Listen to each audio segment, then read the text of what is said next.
আর তোমাদের কিন্তু পুরীর রথযাত্রার যে লাস্ট মুভমেন্টের প্রিপারেশন সেটা দেখালাম, আর কয়েকটা দিনই বাকি আছে। সমস্ত কাজ কিন্তু মোটামুটি কমপ্লিটই বলতে পারো। আর কত বড় দেখো, প্রতি বছর কিন্তু নতুনভাবে এই রথ তৈরি করা হয়, সত্যি দুর্দান্ত লাগছে। আর এখানে দেখো এখন রং করা চলছে।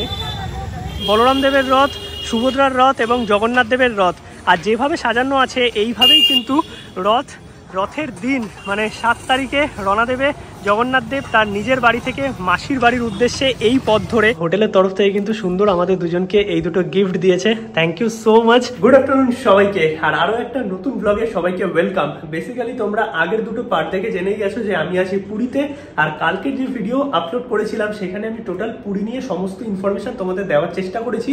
মানে তোমরা যদি এই রথের টাইমে পুরী আসো, বেসিক তোমাদের যেইটুকু নিড আছে একটা জায়গা নিয়ে, আশা করি সেই ব্লগটা দেখলে তোমরা সমস্ত ইনফরমেশন পেয়ে যাবে। আর আজকের এই ভিডিওতে তোমাদের দেখাবো রথের প্রিপারেশন কত দূর এই পুরীতে, কারণ পুরীর রথযাত্রা একদমই সামনে। এখন যাব মন্দিরের কাছে, যদিও মন্দির বন্ধ আছে, কারণ তোমরা অনেকেই জানো, কথিত আছে যে পুরীতে জগন্নাথ দেবের স্নান যাত্রার পর কিন্তু প্রভুর জ্বর আসে এবং তার জন্য কিন্তু পুরীর মন্দির এই টাইমে বন্ধ থাকে, আবার রথের আগে খুলবে। এবং এখন কিন্তু তোমরা জগন্নাথ দেবের দর্শন করতে পারবে না, তাই বাইরে থেকে তোমাদের জগন্নাথ মন্দির দেখাবো। যদিও আমি পুরীতে আগেরবার যখন এসেছিলাম তোমাদের ডিটেলসে দেখিয়েছিলাম জগন্নাথ মন্দির, কারণ জগন্নাথ মন্দির কিন্তু একদম নতুন রূপে সেজে উঠেছে, এখন পুরীতে আসলে তোমরাই দেখতে পাবে। এছাড়াও পুরীর রথের যে প্রিপারেশন সেটা কত দূর সমস্তটাই কিন্তু দেখাবো, কারণ পুরীর যে 3টে রথ জগন্নাথ দেবের, বলরাম এবং সুভদ্রা, সেটা কিন্তু একদম পুরীর মন্দিরের সামনেই নির্মাণ করা হয়। তাই কতটা কি প্রিপারেশন হলো, মানে শেষ মুহূর্তের প্রিপারেশন যাকে বলে পুরীতে রথযাত্রার আগে, সেটা তোমাদের আজকের ব্লগে দেখাবো। এখন আছি আমি হোটেলে, আর আমি এইবার যে হোটেলে আছি সেটা অরেঞ্জ পেটালের পুরীর হোটেলে। তোমরা যদি বুক করতে চাও তাহলে ডেসক্রিপশন এবং স্ক্রিনে কিন্তু আমি নাম্বার দিয়ে দিলাম। লিফট আছে, মানে বয়স্ক মানুষ যদি তোমাদের সাথে থাকে তার জন্য কিন্তু আদর্শ, কারণ পুরীতে অনেকেই তোমরা চাও যে লিফটওয়ালা হোটেল, তো এখানে কিন্তু লিফট ফেসিলিটি তোমরা পেয়ে যাবে। আমাদের রুম দেখতে পাচ্ছ, রুমে ঢুকেই একদম বড় সড়ো রুম আছে, যেটা বেশ ভালো লাগলো, কারণ রুম কিন্তু অনেকটাই স্পেসিয়াস। এখানে ডাবল বেড আছে, আরামসে তোমরা 2 থেকে 3 থাকতে পারবে। এইদিকে দেখো ফ্যান আছে, এসি চলছে, এইদিকে টিভি আছে, এখানে সুন্দর 2টো ফটো ফ্রেম আছে, তার সঙ্গে এখানে বসার জায়গা। আর এইখানে কিন্তু মেনু কার্ডও দেওয়া আছে, মানে তোমরা যদি খাবার অর্ডার করতে চাও তাহলে কিন্তু এনাদের এখানে ইনহাউস রেস্টুরেন্ট আছে, সেখান থেকে কিন্তু খাবার দাবার অর্ডার দিতে পারবে। জলের 2টো বোতল দেওয়া আছে, এইদিকে দেওয়া আছে ইলেকট্রিক কেটেল, এখানেও জল দেওয়া আছে, টি কফি বানানোর সমস্ত জিনিসপত্র, এসি টিভি রিমোট, এইদিকে ইন্টারকম আছে, ওইদিকে মিরার আছে, এইদিকে ওয়ার্ড্রপ আছে। মানে সব মিলিয়ে যদি বলতে হয় একদম স্পেসিয়াস বড় সড়ো রুম। আর ওয়াশরুমটা দেখি, ওয়াশরুমও কিন্তু একদম বড় সড়ো, শীতকালে যদি আসো গিজার আছে, কোনো রকম অসুবিধা হবে না। আর এই রুমের সাথে কিন্তু অ্যাটাচড এইরকম ব্যালকনিও আছে। মানে ওভারঅল যদি বলতে হয় রুমটা কিন্তু বেশ বড় সড়ো। পুরীর সমুদ্র সৈকত দেখতে পাচ্ছ, আর সামনেই হচ্ছে লাইট হাউস বিচ। বেসিক্যালি আমরা এই গলিটা থেকে বেরোলাম, আমাদের হোটেল এখান থেকে জাস্ট পায়ে হেঁটে ওই 5 থেকে 7 মিনিট। আর এইটা হচ্ছে হোটেলের নিয়ারেস্ট বিচ বলতে পারো, মানে একদম সামনেই, মোটামুটি 500 মিটারের মধ্যে। আর এই বিচটা কিন্তু অনেক পরিষ্কার পরিচ্ছন্ন, আর তার মধ্যে একদম ফাঁকা, মানে নিজেদের মতো তোমরা টাইম কাটাতে পারবে। পুরীর যে স্বর্গদ্বার বিচে সেই ভিড়টা কিন্তু এই বিচটাতে নেই, সুন্দর বসার জায়গাও আছে। আর এরপরে যে বিচটা আছে সেটা হচ্ছে লাইট হাউস বিচ, এখান থেকে 4-5 মিনিট লাগবে, তারপরে স্বর্গদ্বার। আর এই পুরীর সমুদ্র আমরা কিন্তু সবসময় ভিড়ভাড় দেখে অভ্যস্ত, কিন্তু এই দিকটায় মানে কত সুন্দর দেখো, পরিষ্কার পরিচ্ছন্নতা আছেই। এই হচ্ছে লাইট হাউস বিচ, এই যে এইটুকুনি এগোলেই লাইট হাউস বিচ। আর তারপরে যে সুন্দর এই পরিষ্কার বিচটা আছে, এই বিচটা জাস্ট অসাধারণ লাগলো আমার। টুকটাক লোকজন এইদিকে স্নানও করছে, আর এখানে দেখো ছোট ছোট বসার জায়গা আছে, মানে এক কথায় নিজেদের মতো টাইম কাটানোর জন্য সত্যি আদর্শ। এখন কিন্তু আমরা চলে আসলাম একদম ওটিডিসির কাউন্টারের সামনে। পুরীর যে ওটিডিসি কাউন্টার আছে সেটার এক্সাক্ট লোকেশন হচ্ছে এই যে এই রেস্টুরেন্টটা দেখে রাখো, এই রেস্টুরেন্টের সামনেই হচ্ছে এইটা ওটিডিসির কাউন্টার। এইখান থেকে আমরা বুক করে নিলাম হচ্ছে কালকের চিল্কা ট্যুর। টোটাল আমাদের দুজনের খরচা হলো হচ্ছে 1260 টাকা, 630 টাকা করে। এর মধ্যে কি ইনক্লুড আছে না আছে সব কিছু তোমাদের বলবো। এছাড়াও কতগুলো ট্যুর হয় একটু পজ করে দেখে নিতে পারো। আর কালকের যে ভিডিও আসবে চিল্কা নিয়ে, সেটার মধ্যে টোটাল ডিটেলস আমি দিয়ে দেবো, কারণ চিল্কা ট্রিপ আমিও আগে করিনি। চলে এসেছি কিন্তু আমরা জগন্নাথ মন্দিরের সামনে, আর এই হচ্ছে সেই পথ, যেই পথ থেকে কিন্তু কিছুদিন বাদেই রথের সময় জগন্নাথ দেব তার নিজ মন্দির থেকে যাবেন মাসির বাড়ির দিকে। আর এই পথেই কিন্তু লাখো লাখো মানুষ, হাজারো হাজারো দর্শনার্থী, সেই ভিড়। মানে পুরীর এই রথযাত্রা কিন্তু পৃথিবী বিখ্যাত। সামনেই পুরীর মন্দির দেখা যাচ্ছে, আর বাইরে রথও তৈরি হচ্ছে, তোমাদের দেখাচ্ছি এখন লাস্ট মুমেন্টের প্রিপারেশান কী আছে। আজকে আমি ভিডিও করছি, আজকের ডেট হচ্ছে 26 তারিখ। এই পথ দিয়েই কিন্তু আমরা হেঁটে যাচ্ছি, কারণ একদম মন্দির অবধি অটো আর কি যায় না, অটো তোমাদের নামিয়ে দেবে ওই মুখটাতে। এরপরে তোমাদের যদি যেতে হয় তাহলে টোটো অথবা রিক্সা নিয়ে তোমরা কিন্তু যেতে পারো। আর এই দেখো দূরে দেখা যাচ্ছে পুরীর জগন্নাথ মন্দির, আর তার পেছনে কিন্তু রথ নির্মাণ করা হচ্ছে। মন্দিরের কিন্তু একদম সামনেই আমরা চলে এসেছি। আর এইখানে দেখো রথ তৈরির জন্য যে কাঠ ব্যবহার করা হয় সেগুলো কিন্তু রাস্তার ওপর রাখা আছে। ওইদিকে রথ নির্মাণ করা হয়েই গেছে, মোটামুটি স্ট্রাকচার সমস্তটাই রেডি। আর এইখানে হয়তো আরও কিছু তৈরি করা হবে, তার জন্য কিন্তু যেই কাঠ দিয়ে আর কি রথ তৈরি করা হয় সেই কাঠ কিন্তু এইরকমভাবে সাজানো আছে রাস্তার ওপরেই। আর ওই পারে 3টে রথ দাঁড়িয়ে আছে, জগন্নাথ দেব, বলরাম দেব এবং সুভদ্রার। চলো তোমাদের সামনেটাই গিয়ে পুরোটাই দেখাচ্ছি। আর পুরীর জগন্নাথ মন্দির তো এখন পুরো নতুনভাবে সেজে উঠেছে, রাত্রিবেলায় এত সুন্দর লাগে, মানে এক কথায় যাকে বলে অসাধারণ। এই হচ্ছে 3টে রথ, যেই 3টে রথ কিন্তু রোডের ওপরেই সাজানো আছে। রথের এখনো কাজ চলছে, পেছনে জগন্নাথ দেবের মন্দির, আর খুব সুন্দর লাগছে, মানে এক কথায় ভাষায় প্রকাশ করার নয়। আর এইদিকে দেখো কাঠের গুঁড়ি যেগুলো আছে সেগুলো কিন্তু এইখানে রাখা আছে, যেই গুঁড়িগুলো দিয়ে রথ আর কি তৈরি করা হয়েছে। এখানে একটা ছাউনি মতো করা হয়েছে, যেখানে সমস্ত কর্মচারীরা আছে যারা আর কি এই রথ তৈরি করছেন এই কয়েকদিন ধরে। রথের চাকাও কিন্তু লেগে গেছে, তোমাদের ওই পারটা গিয়ে পুরোটা আমি ভালো করে দেখাচ্ছি। পরপর 3টে রথ দেখো সাজানো, আর এইখানে কিন্তু সমস্ত কাজকর্ম চলছে। কত মানুষ দেখো কর্মরত এই রথ তৈরির পেছনে। যদিও গরম প্রচুর আছে, বাট এই যে দেখছি রথ তৈরির প্রিপারেশান, বা যাকে বলে শেষ মুহূর্তের প্রস্তুতি, মানে সব কিছুই অসাধারণ লাগছে। আর পুরীর জগন্নাথ মন্দির যতবারই পুরী আসি না কেন, সত্যিকারের এত ভালো লাগে সেটা ভাষায় প্রকাশ করা নয়। আর এই ভেতরে প্রবেশ করা যাবে না, এই ভেতরেই কিন্তু সমস্ত কাজকর্ম চলছে রথের আর কি। দেখতে পাচ্ছ আর এইদিকে কাঠ রাখা আছে পুরো।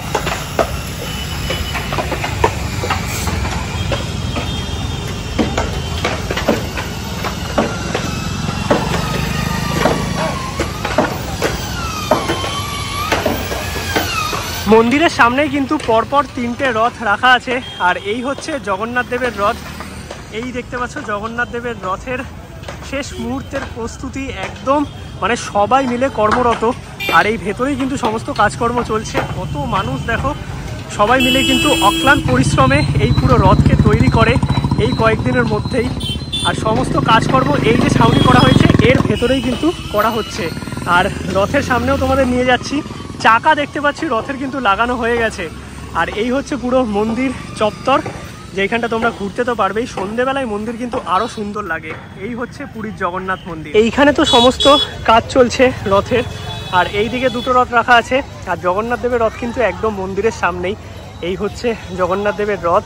এখন কিন্তু দেখো রং করা চলছে, সমস্ত কাজ কিন্তু মোটামুটি কমপ্লিটই বলতে পারো। আর কত বড় দেখো, প্রতি বছর কিন্তু নতুনভাবে এই রথ তৈরি করা হয়, সত্যি দুর্দান্ত লাগছে।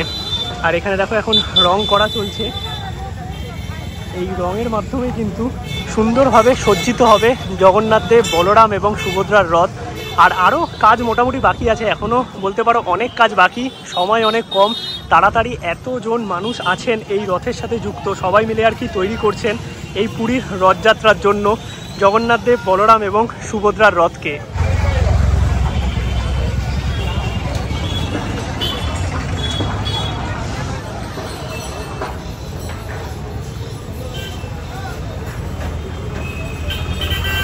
একদম কিন্তু আছি পুরীর জগন্নাথ মন্দিরের সামনে। আর এই হচ্ছে পুরীর জগন্নাথ মন্দির। এইখানটা এখন বন্ধ আছে, মানে আগে যখন এসেছিলাম এই জায়গাটা খোলা ছিল, এখন বর্তমানে বন্ধ, কারণ রথ তৈরি হচ্ছে এইদিকে দেখতে পাচ্ছ। আর ওই সাইডেও যেমন রং করা হচ্ছে, এই দিকেও কিন্তু রং করা হচ্ছে, মানে এখন চাকার রং শুরু করা হয়েছে। আস্তে আস্তে পুরো এই রথকে সজ্জিত করা হবে পুরীর রথ উৎসবের জন্য। আর এইদিকে দেখো সমস্ত কাজ মোটামুটি কমপ্লিটের পথে। জগন্নাথ দেবের রথ তোমাদের দেখালাম, এবার সামনে নিয়ে যাব বলরাম দেব এবং সুভদ্রার রথও রাখা আছে। আর উপরেও কাজ চলছে, মানে রথের যে চূড়ার কাজ সেটাও কিন্তু মোটামুটি চলছে। জগন্নাথ দেবের রথ তোমাদের দেখালাম, এবার যাচ্ছি সামনের দিকে। সামনে কিন্তু আরও 2টো রথ সজ্জিত আছে, যেটা হচ্ছে বলরাম দেব এবং সুভদ্রার।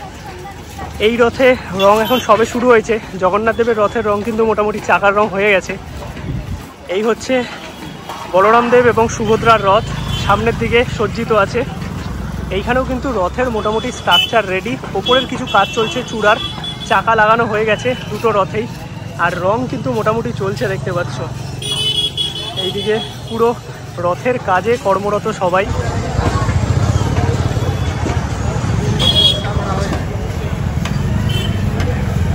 এই রথের ওপর যে সমস্ত কারুকার্য করা হয় নিজের হাতে কাঠের ওপর, সেই কাঠের কিন্তু মাপঝোঁক নেওয়া হচ্ছে। দাদা দেখতে পাচ্ছ পুরোটা মাপঝোঁক নিচ্ছে, মানে এই ধরনের যে কাজ আর কি রথের পুরোটা থাকে সেই সমস্ত কিছুই কিন্তু মাপঝোঁক নেওয়া হচ্ছে।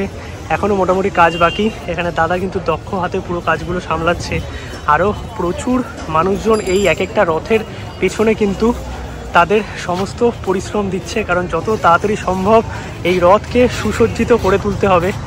এবার চলো সামনের দিকে যাই একটু।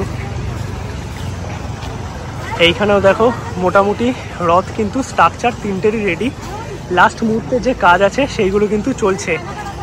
আর এই দিকটা একটু তোমাদের দেখাই।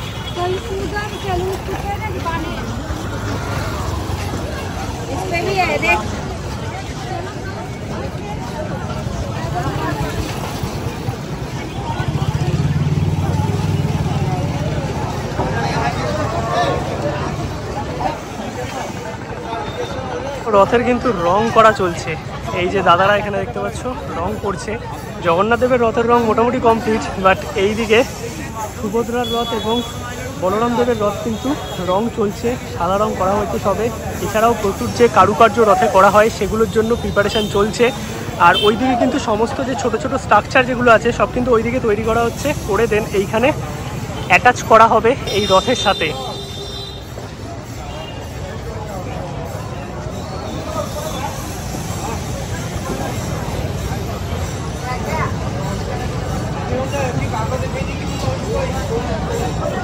তিনটে রথেরই কিন্তু ওপরে যে চূড়ার কাজ আছে সেগুলো বাকি আছে, সেগুলো কিন্তু করা হচ্ছে। আর নিচে দেখো এদিকে 2-3 দাদা মিলে কিন্তু পুরো রথের যে রং সেই রং শুরু করে দিয়েছে।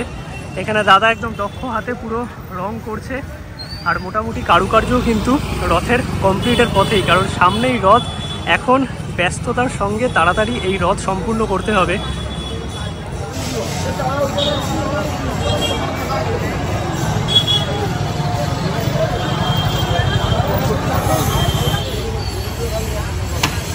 পুরীর তিনটে রথই কিন্তু তোমাদের একদম সামনে থেকে দেখালাম। সবার সামনে আছে বলরাম দেবের রথ, মাঝে আছে সুভদ্রা এবং সবার লাস্টে কিন্তু জগন্নাথ দেব যাত্রা করবেন এই পথ দিয়েই মাসির বাড়ির উদ্দেশ্যে। মানে 7 তারিখে ভাবো লাখো লাখো দর্শনার্থী কিন্তু এই পথ ধরেই হাঁটবেন।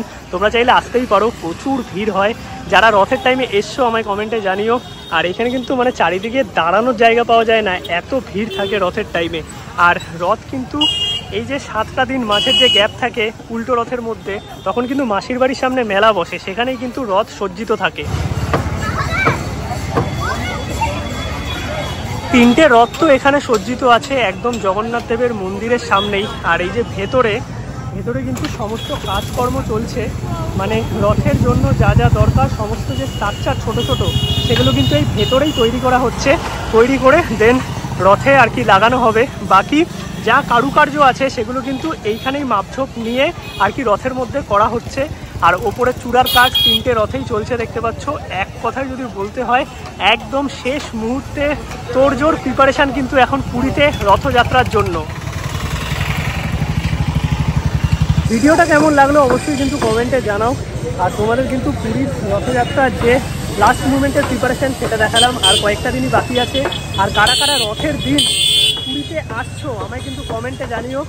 আমি রথের দিন হয়তো আসবো না, তার আগেই আসলাম, কারণ পুরীর সমস্ত ইনফরমেশান তোমাদের এই ব্লগগুলোর মাধ্যমে দেওয়ার চেষ্টা করেছি। আশা করি তোমরা উপকৃত হয়েছো যারা রথের সময় আসবে বা রথের পরেও পুরীর প্ল্যান করছো। এখন আমরা যাচ্ছি সমুদ্র সৈকতের দিকে। পুরীর জগন্নাথ মন্দির তো তোমাদের দেখালাম, আর মন্দির এখন বন্ধ আছে। এইদিকে সামনে কিছু ব্যাটারির গাড়ি আছে যেইগুলো করে কিন্তু তোমরা যাতায়াত করতে পারবে। এগুলো মন্দির কর্তৃপক্ষর তরফ থেকেই আর কি দেওয়া হয়েছে। যদি তোমাদের সাথে বয়স্ক মানুষজন থাকে বা অনেকে থাকো তখন কিন্তু ওই সামনে থেকে মন্দির অবধি পৌঁছানোর জন্য এই ব্যাটারির গাড়িগুলো ইউজ করতে পারো। 20 টাকা কি 25 টাকা করে প্রবলি নেয়। আর যেহেতু অটো বা টোটো এগুলো মন্দিরের আশপাশে পৌঁছাতে পারবে না, রথের সময় তো কোনো কথাই নেই, মানে কোনো জায়গাতেই আর কি গাড়ি ঘোড়া সেটা বাইক পর্যন্ত অ্যালাউ থাকে না, কারণ এত ভিড় হয়ে যায়। এবার চলো সামনে থেকে আমরা অটো টোটো যাইনি, নিয়ে এখন যাব বিচের দিকে। আর তোমরা যদি স্বর্গদ্বার বিচ থেকে এই পুরীর জগন্নাথ মন্দির আসতে চাও, অটোর ক্ষেত্রে 250 টাকা মতো নেবে, টোটোর ক্ষেত্রে ওই 150 টাকা মতো। আর যদি স্টেশন থেকে আসো তাহলেও কিন্তু ওই 150 থেকে 200 টাকা। যদি মনে করো বাসে করে আসবে তাহলে বাসের অপশানও আছে। এই যে বাস, এই বাস কিন্তু যাতায়াত করে সমুদ্র এবং স্টেশন জগন্নাথ মন্দিরের মধ্যে। চলে এসেছি লাঞ্চ করতে মুন্না মাটন পয়েন্টে। আর এইটা হচ্ছে ভিআইপি রোডে ফেমাস। তোমরা যদি এরকম কলা পাতায় মাটন আর ঘি রাইস খেতে হয় তাহলে কিন্তু তোমাদের আসতে হবে মুন্না মাটন পয়েন্ট। আর এখান থেকে নিয়ে নিয়েছি ঘি রাইস, আর এই হচ্ছে মাটন কষা, এর দাম হচ্ছে 230 টাকা। তোমরা চাইলে চিকেন রাইসও নিতে পারো। লাঞ্চ করে পুরীর মন্দিরে রথযাত্রার প্রিপারেশন দেখিয়ে এখন কিন্তু রুমেও চলে এসেছি, একটু জাস্ট রেস্ট করলাম, দেন এখন বেরোবো সন্ধ্যেবেলায়। চলো একটু পুরীর স্বর্গদ্বার বিচ ঘুরে আসি, আর তার সঙ্গে কিছু খাবার দাবারও দেখাই। আমরাও ট্রাই করি একটু পুরীর আশেপাশে কি আছে না আছে, তার সঙ্গে বাড়ির জন্য আবার খাওয়াও নিতে হবে। আর এই হচ্ছে পুরীর লাইট হাউস বিচ। আমাদের তো হোটেলটা সত্যি দারুণ লেগেছে। কালকে সকাল সকাল আমরা মর্নিংয়ে চেক আউট করবো, তো হোটেলের তরফ থেকে কিন্তু সুন্দর আমাদের দুজনকে এই দুটো গিফট দিয়েছে, থ্যাংক ইউ সো মাচ। আর এই হোটেলে কিন্তু সত্যিকার আমার দারুণ লেগেছে, মানে এনাদের সবার স্টাফ বিহেভিয়ার থেকে শুরু করে রুম থেকে শুরু করে সমস্ত অ্যামিনিটিস অ্যান্ড ফেসিলিটিস দুর্দান্ত। এই হচ্ছে আজকে আমাদের রাতের ডিনার কিন্তু রুমেই সার্ভ হয়ে গেছে। আর এখানে ভাত আছে, চিকেন কষা আছে, তার সঙ্গে কড়াই পানির আছে। আর এইটা হচ্ছে এখানকার ফেমাস একটা আইটেম, মানে উড়িষ্যাতে তোমরা এটা পাবে, যেটা হচ্ছে ছেনা গজা, তাই না? ছেনা গজা। তো এইটা আমাদের হোটেলেই প্রিপেয়ার করেছে, তো এই স্পেশাল আইটেমটা কিন্তু সার্ভ করেছে। বেশ মানে খাবার দাবার কিন্তু দেখেই তোমরা বুঝতে পারছো কতটা টেম্পটিং। আর দুদিন ধরে এনাদের এখানে আমি খাওয়া দাওয়া করেছি, খাবার কিন্তু সত্যিই ভালো। মানে তোমরা এই হোটেলে থাকলে খাবার দাবার কিন্তু অনায়াসে ট্রাই করতে পারবে, আর রিজনেবল প্রাইসের মধ্যে আমি বলবো দুর্দান্ত। আর হোটেলের সব ইনফরমেশন কিন্তু আমি দিয়ে দিয়েছি আগের ব্লগে, তোমরা চাইলে দেখে নিতে পারো হোটেলের ক্যাটাগরি কেমন আছে, কি কি ফেসিলিটিস আছে। ওভারঅল যদি বলতে হয়, তোমরা যদি পুরীতে অরেঞ্জ পেটালের হোটেল বুক করতে চাও তাহলে ডেসক্রিপশন এবং স্ক্রিনে নাম্বার দেওয়া আছে, চাইলে বুক করে নিতে পারো। Orange petal hotel and resort, এনাদের কিন্তু দুটো প্রপার্টি, একটা বাজেট এবং একটা একদম সমুদ্রের ধারে একটু প্রিমিয়াম। আর আরও একটা প্রপার্টি আছে উইথ সুইমিং পুল, সেটা কিন্তু প্রিমিয়াম প্রপার্টি। চাইলে তোমরা কন্ট্যাক্ট করতে পারো, তোমাদের বাজেট অনুযায়ী রুম কিন্তু পুরীতে পেয়ে যাবে। আজকের এই ভিডিওটা তোমাদের কেমন লাগলো অবশ্যই কিন্তু কমেন্টে জানাও। ভিডিওটা ভালো লাগলে একটা লাইক করো, শেয়ার করো, চ্যানেলটা সাবস্ক্রাইব করো। তোমাদের মোটামুটি পুরীর রথযাত্রার প্রিপারেশন নিয়ে সমস্ত আপডেট দেওয়ার চেষ্টা করেছি। এছাড়াও পুরো ট্যুর গাইড তো এসছেই, আর কালকে আমরা যাবো চিল্কাতে, তার একটা পার্ট আসবে। দেখা হচ্ছে নতুন ব্লগে। টাটা সবাইকে, গুড নাইট ফ্রম পুরী।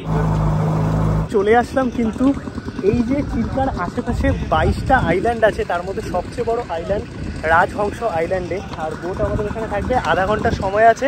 আধা ঘন্টার মধ্যে কিন্তু আমরা এই যে ঝাউবন আছে, এটা 5 মিনিট হেঁটে যেতে হবে, তারপরেই পড়বে বে অফ বেঙ্গল।